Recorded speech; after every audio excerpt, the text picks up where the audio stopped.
पंचायत समिति के चुनाव में जिस प्रकार से दारू का नंगा नाच हुआ और उस जहरीली शराब से लोग इधर उधर पिए और पी के जो मरे, तो उसमें कहीं ना कहीं ये जग जाहिर था कि बिहार के अंदर जो जो शराबबंदी कानून है ये लागू नहीं है। पप्पू यादव जी ने 65 शराब व्यापारियों का नाम उजागर किया जिनका संबंध कई पॉलिटिकल पार्टियों से भी है। तो नीतीश कुमार जी, क्या आप उनके ऊपर कार्रवाई करेंगे? बिहार में एक एक बच्चा को पता है कि बिहार के अंदर होम डिलीवरी शराब की हो रही है और ये दुर्भाग्य है कि मुख्यमंत्री जी अपनी कैबिनेट के साथ और बिहार के आला अधिकारियों के साथ ये बैठ कर ये तय कर रहे हैं कि बिहार में शराबबंदी है कि नहीं है, बिहार में शराब मिल रहा है कि नहीं मिल रहा है। ये बिहार का इंटेलिजेंस फेल्यूर है, सरकार का फेल्यूर है। शराब माफिया, बालू माफिया, जमीन माफिया, ये कहीं ना कहीं सरकार और आरजेडी के संरक्षण में ही पल रहे हैं, पोसा रहे हैं, बढ़ रहे हैं। आपको ये बात से इनकार नहीं कर सकते हैं कि अगर 2016 से शराबबंदी लागू हुई और 2016 के बाद 2021 तक 6 लाख लोगों पर मुकदमा दर्ज हो गया, उसके बाद भी आपको ये पता नहीं चल पाता है कि बिहार के अंदर शराब मिलता है कि नहीं मिलता है, और बिहार में शराब मिलता है तो शराब आता कहां से है, इसके पीछे बड़ा लोग कौन शामिल है, इसका रैकेट कौन चला रहा है। और जिन लोगों ने अपनी बलिदानी देकर हमें आजाद कराने का काम किया, हमारे पूर्वजों ने, ये उनका सरासरी अपमान है। और ऐसे लोगों को अगर सरकार सर्वोच्च नागरिक सम्मान दे रही है तो सरकार की भी मंशा पे सवाल खड़ा हो रहा है। गोडसे, सावरकर और गोलवरकर की रही है, ये उसी नीति और उसी सोच का एक नतीजा है कि इसमें कंगना रनौत जैसे लोग और भी ऐसे कई फतिंगे उड़ते हुए सामने आपके आएंगे। आजादी जुनून से मिली है, यह सम्मान आपको भीख में मिला है, और यह सम्मान आपको भीख में इसलिए मिला है कि आप जिस सरकार का चापलूसी करती हैं, उस सरकार चाहता है कि देश के अंदर नफरत की राजनीति हो, देश के अंदर एकता बनने में का खंडन हो जाए। शराबबंदी पर सीएम नीतीश कुमार की बड़ी समीक्षा बैठक सीएम सचिवालय के अंदर जारी है, लेकिन सुबह सुबह उनके सचिवालय के बाहर ही शराब की 3 बोतलें बरामद हो जाती है। ऐसे में सबसे बड़ा सवाल ये उठता है कि आखिरकार बिहार में किस बात की शराबबंदी है जब सीएम सचिवालय के बाहर ही शराब की बोतलें फेंकी मिल जाती है। अभी हमारे साथ जाप प्रवक्ता सहान परवेज जी हैं, बातचीत करेंगे सहान परवेज से कि आखिरकार नीतीश कुमार जी किस बात का समीक्षा बैठक कर रहे हैं। सहान परवेज जी, समीक्षा बैठक जारी है लेकिन उससे पहले जो है सचिवालय के बाहर शराब की बोतल मिल जाती है, तो फिर अंदर किस बात की समीक्षा बैठक कर रहे हो? देखिए, निश्चित रूप से जिस प्रकार से बिहार के अंदर शराबबंदी कानून लागू किया गया है, वो केवल और केवल एक कानून को लागू करने की बात, जो शराबबंदी को लागू करने की बात है, ये केवल और केवल बिहार के लोगों का मजाक बनाया जा रहा है। और समीक्षा बैठक, आपने बिल्कुल सही सवाल किया कि समीक्षा बैठक उस बात का होनी चाहिए जब उनको जानकारी नहीं हो।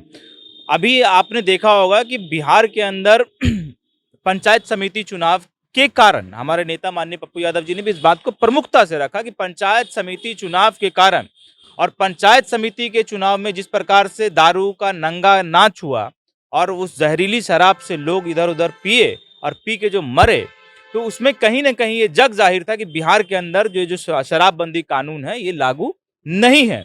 और आप अगर समीक्षा करना चाहते हैं तो आप बताइए कि वो 6 लाख, तकरीबन 6 लाख लोगों पर आपने मुकदमा ठोक कर उनको जेल भेज दिया। जब 6 लाख लोग आपके के राज्य में दारू पी सकते हैं और दारू का व्यापार कर सकते हैं, तो आपको तभी पता चल जाना चाहिए था कि बिहार के अंदर दारू खुलेआम बिक रहा है, शराब का कारोबार कहीं ना कहीं काले बाजार बड़े स्तर पर चल रहा है। हमारे नेता माननीय पप्पू यादव जी ने 65 शराब व्यापारियों का नाम उजागर किया जिनका संबंध कई पॉलिटिकल पार्टियों से भी है। तो नीतीश कुमार जी, क्या आप उनके ऊपर कार्रवाई करेंगे? नीतीश कुमार जी, क्या आप सारण के अंदर एम्बुलेंस में जो शराब ढुलाया जा रहा था, आप उसके ऊपर जांच बैठाने का काम करेंगे? तो अगर आपकी नीयत सही है, आप समीक्षा बैठक करेंगे, हम स्वागत करेंगे। आप अपनी नीयत, आपकी नीयत पे हम सवाल खड़ा करते हैं। बिहार में एक एक बच्चा को पता है कि बिहार के अंदर होम डिलीवरी शराब की हो रही है, और ये दुर्भाग्य है कि मुख्यमंत्री जी अपनी कैबिनेट के साथ और बिहार के आला अधिकारियों के साथ ये बैठ कर ये तय कर रहे हैं कि बिहार में शराबबंदी है कि नहीं है, बिहार में शराब मिल रहा है कि नहीं मिल रहा है। ये बिहार का इंटेलिजेंस फेल्यूर है, सरकार का फेल्यूर है। और हम जन अधिकार पार्टी और हमारा नेता माननीय पप्पू यादव जी ने इस बात की मांग की है इलेक्शन कमीशन से कि जिस प्रकार से पंचायत समिति चुनाव में शराब का व्यापार हुआ, शराब का नंगा नाच हुआ, लोगों को शराब से खरीदा गया, उसको तत्काल संज्ञान में लेकर और जिन लोगों का और जिन भी चुने हुए जनप्रतिनिधि का शराब में लिप्त होने की संभावना, आशंका दिखाई देती है, उसका तत्काल सदस्यता अमान्य किया जाए। और बिहार के अंदर साथ ही शराबबंदी के साथ साथ जन अधिकार पार्टी ये कानून की भी मांग करती है कि जिस प्रकार से 2 से अधिक बच्चे वाले चुनाव नहीं लड़ सकते, सजा याफ्ता लोग चुनाव नहीं लड़ सकते, उस प्रकार से बिहार के अंदर आप शराब व्यापारी और शराब में लिप्त लोगों को चुनाव लड़ने से वंचित करार देना पड़ेगा, तभी जाकर बिहार के अंदर ये कानून कहीं ना कहीं दिख पाएगा, जमीन पे उतर पाएगा। क्योंकि बहुत बड़ा दुर्भाग्य है कि जिस प्रकार से लगातार खुलेआम शराब के हिसाब से 4 जिलों में 1 महीने के अंदर 100 लोगों से अधिक की जान चली गई, ये बहुत बड़ा मामला है, ये बहुत संज्ञान मामला है। और चलिए, धन्यवाद है नीतीश कुमार जी का कि 100 लोगों की जान जाने के बाद अगर आपका आंख खुलता है और आप इस बात की समीक्षा बैठक करते हैं कि दारू बिकता है कि नहीं बिकता है, तो भी आपका शुक्रिया, आप धन्य हैं। आप ये कह रहे हैं कि शराब माफियाओं को नीतीश सरकार का संरक्षण प्राप्त है, उनके नेतागण भी जो हैं शराब बेचवाने में माहिर है, आरजेडी के नेता हो या फिर बीजेपी के हो या फिर जदयू के, सभी नेता जो हैं वो शराब माफियाओं को संरक्षण देते हैं। देखिए, बिहार के अंदर शराब माफिया, बालू माफिया, जमीन माफिया, ये कहीं ना कहीं सरकार और आरजेडी के संरक्षण में ही पल रहे हैं, पोसा रहे हैं, बढ़ रहे हैं। आपको ये बात से इनकार नहीं कर सकते हैं कि अगर 2016 से शराबबंदी लागू हुई और 2016 के बाद 2021 तक 6 लाख लोगों पर मुकदमा दर्ज हो गया, उसके बाद भी आपको ये पता नहीं चल पाता है कि बिहार के अंदर शराब मिलता है कि नहीं मिलता है। और बिहार में शराब मिलता है तो शराब आता कहाँ से है, इसके पीछे बड़ा लोग कौन शामिल है, इसका रैकेट कौन चला रहा है। 6 लाख लोगों पर मुकदमा 5 साल के अंदर हो जाना, इतनी मुकदमे की औसत और इतनी रफ्तार आज़ादी के दीवानों में भी नहीं थी। ब्रिटिश ने भी जो लोगों को, आज़ादी के दीवानों को बंद करने का और कुचलने का काम किया, उसका भी रफ्तार इतना नहीं था। तो आप समझिए कि 6 लाख लोगों को आप अरेस्ट कर आप ये नहीं पता लगा पाए कि शराब आ कहाँ से रहा है, तो सरकार कहीं ना कहीं सो रही है और सरकार के संरक्षण में ये काम हो रहा है। अब धन्य है नीतीश कुमार जी और मुख्यमंत्री जी, कम से कम आज 100 लोगों की मौत के बाद आपकी नींद खुली है। हम अभी भी आपसे अपेक्षा करते हैं और मांग करते हैं कि जब लोग मर रहे हैं, कम से कम अब तो राजधर्म जो है आपको अपनाना चाहिए और आप संवेदना से, बिहार में जो लोग मर रहे हैं उसके संवेदना के साथ आपको खड़ा होना चाहिए और बिहार में इसको तत्काल प्रभाव से इसको बंद करना चाहिए और सख्ती से इसके ऊपर कार्रवाई होनी चाहिए जो लोग इसमें लिप्त हैं। धन्यवाद। एक और मुद्दा है, देखिए शाहन परवेज जी, शराबबंदी का मुद्दा तो बिहार में है ही, एक मुद्दा देश लेवल का है। कंगना रनौत का जिस तरह से बयान आया कि हमें आज़ादी जो है 1947 में जो मिली थी वो भीख में मिली थी, असली आज़ादी 2014 में मिली थी। कंगना रनौत के बयान पर आपकी क्या प्रतिक्रिया? देखिए, एक तो मैं किसी भी महिला का बड़ा सम्मान करता हूं, मगर किसी महिला से इस प्रकार की भाषा और इस प्रकार की चापलूसी की अपेक्षा भी नहीं करता हूं। और मेरे नज़र में ये बहुत फालतू व्यक्ति हैं, ठीक है। चापलूसी करना जिस व्यक्ति का आधार हो जाए और चापलूसी करते करते वो ये भूल जाए कि भारत की आज़ादी का योगदान क्या है, भारत में स्वतंत्रता का क्या योगदान है, और जिन लोगों ने अपनी बलिदानी देकर हमें आज़ाद कराने का काम किया, हमारे पूर्वजों ने, ये उनका सरासरी अपमान है। और ऐसे लोगों को अगर सरकार सर्वोच्च नागरिक सम्मान दे रही है तो सरकार की भी मंशा पे सवाल खड़ा हो रहा है कि आप जो विभाजनकारी नीति गोडसे, सावरकर और गोलवलकर की रही है, ये उसी नीति और उसी सोच का एक नतीजा है कि इसमें कंगना रनौत जैसे लोग और भी ऐसे कई फतिंगे उड़ते हुए सामने आपके आएंगे।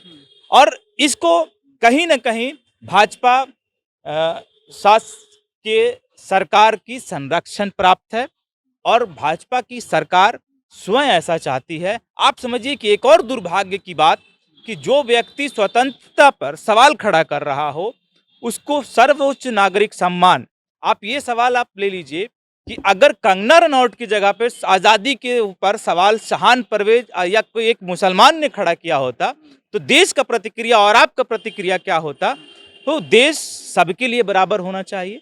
अगर देश का अपमान कोई कर रहा है, तो वो चाहे कंगना रनौत हो या शहान परवेज हो या कोई हो, उसके ऊपर मुकदमा दर्ज होना चाहिए, कार्रवाई होनी चाहिए।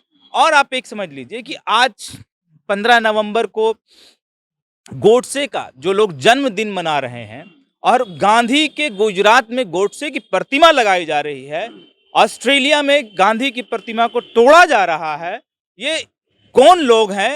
ये किस मानसिकता के लोग हैं?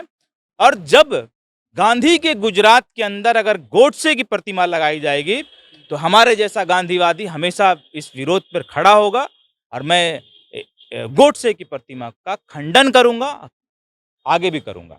ये बताइए शहान परवेज जी कि मोदी के भक्ति में इतना लीन हो जाना कि अपने शहीदों का अपमान कर देना, ये कहाँ तक जायज है? देखिए, मैंने बोला कि जिस विचारधारा और जिस सोच से ये लोग पैदा हुए, उस विचारधारा और उस सोच का उपदेश यही है कि इनका देश के प्रति कभी कोई लगाव नहीं रहा। इनके जिस सोच से ये निकल के आए, उनका आप इतिहास उठाकर देखेंगे तो आज़ादी में कोई कंट्रीब्यूशन नहीं रहा। इन लोगों ने अंग्रेजों की मुखबरी की, अंग्रेजों के पेंशन पे ये लोग पले बढ़े, तो उनको देश में आज़ादी और राष्ट्रभक्ति, राष्ट्रहित, ये इनसे हमको सीखने की ज़रूरत नहीं है। आज़ादी के उन दीवानों को हम लोग अपना हीरो मानते हैं, जिन लोगों ने अपनी शहादत दी, अपनी जवानी दी, अपना बलिदान दिया, अपना त्याग दिया। और आपको याद दिला देना चाहते हैं कि भारत की आज़ादी ये इतनी आसानी से नहीं मिली। इसमें कई दीवाने शहीद हुए, कई दीवाने अपनी ज़िंदगी बर्बाद कर दी और कई पीढ़ी, कई परिवार ने अपना गोद सूना कर दिया, कई घर उजड़ गए।